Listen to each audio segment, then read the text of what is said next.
Hello all and welcome back to the channel where legendary games become unforgettable lessons. Today we are diving into a hidden gem from 1971, a training battle that foreshadowed one of chess' greatest rivalries. If you love attacking chess, brilliant sacrifices and precise calculation, you are in for a masterpiece. Let's check out the players. Before they became a world championship rivals, Anatoly Karpov and Viktor Korchnoi were already battling each other in Soviet training matches.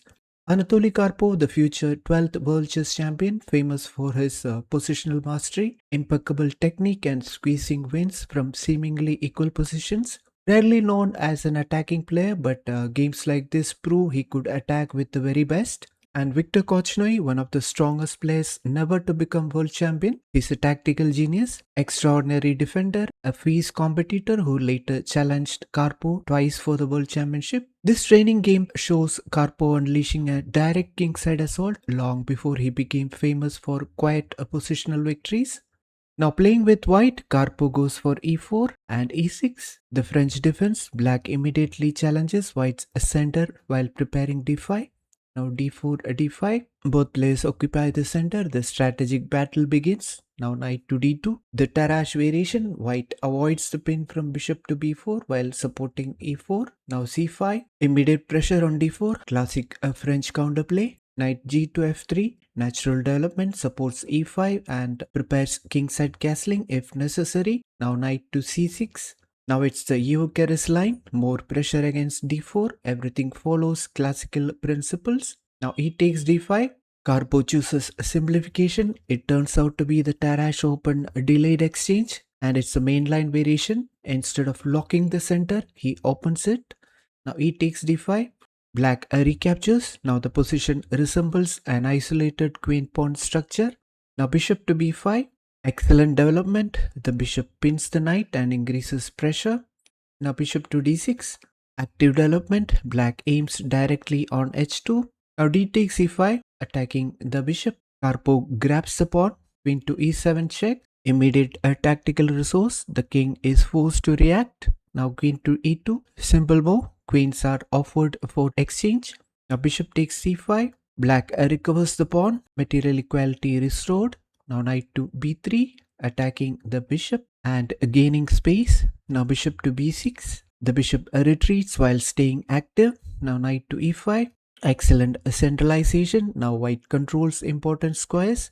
This knight becomes the heart of the attack. Now king to f8. A strange move from Korchnoi. Instead of castling normally, Korchnoi keeps his king in the center. This decision becomes critical later.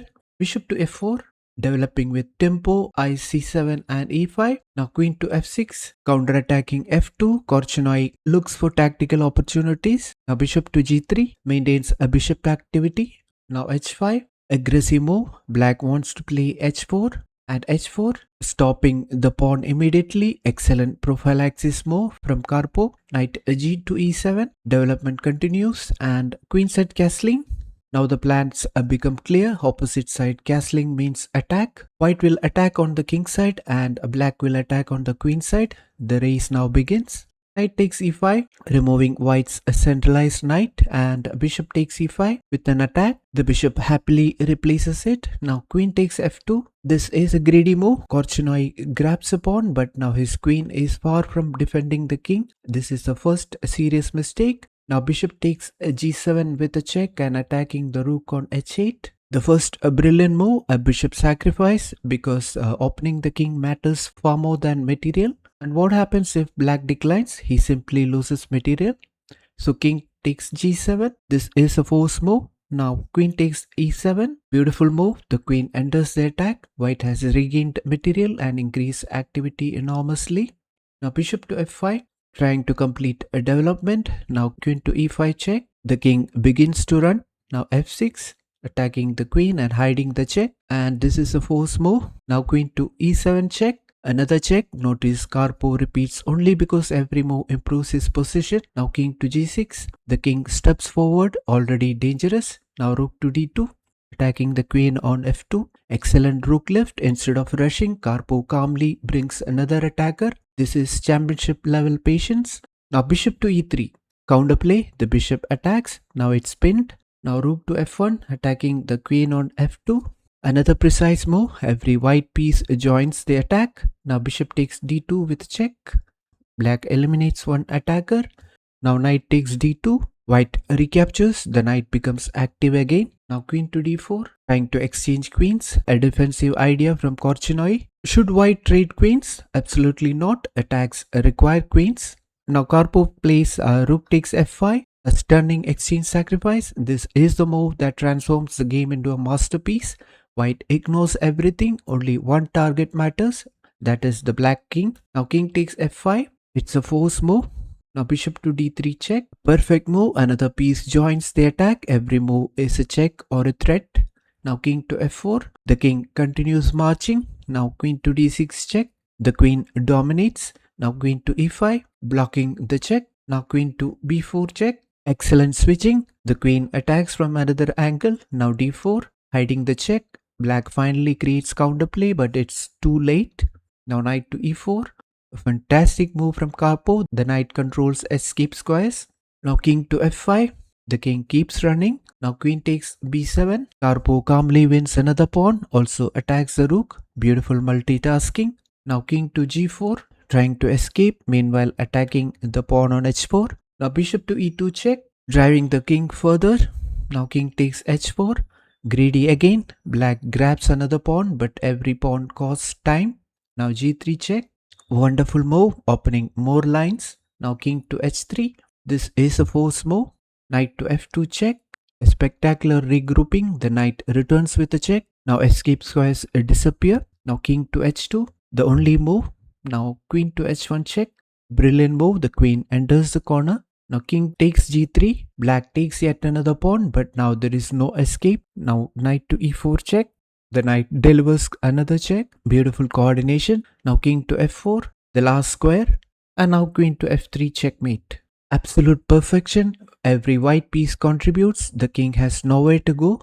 A magnificent finish. Now let's see why Karpov's attack worked. White succeeded because every piece entered the attack. He ignored material whenever initiative mattered more. He repeatedly opened lines around the king. He prevented exchanges. Every move increased pressure. No piece remained inactive. Now let's take a look at Korchnoi's mistakes. King on f8. He delayed castling. The king never found safety. This was on move 10. And on move 15, queen takes f2. The pawn grabbing removed the queen from king defense. A classic attacking mistake. And on move 23, king takes f5. A force move, but illustrates why accepting sacrifices can be dangerous when your king is exposed. You saw too many pawn grabs in this game. Throughout the attack, Korchnoi kept taking pawns while his king was under fire. Material meant nothing. King safety meant everything. Now let's take some strategic lessons from the game. King safety comes before material. Always remember that. Opposite side castling often means attack first, defend later. Bring every piece into the attack. One attacker rarely wins. 5 coordinated pieces often do. Don't chase pawns when your king is exposed. Development and defense are more important. Initiative is worth more than material. Karpov sacrificed a bishop and then an exchange, not because he was gambling, but because every sacrifice increased his attacking momentum. Rook lifts are powerful attacking weapons. The move rook d2 looked quiet, but it brought the rook into the attack and proved decisive.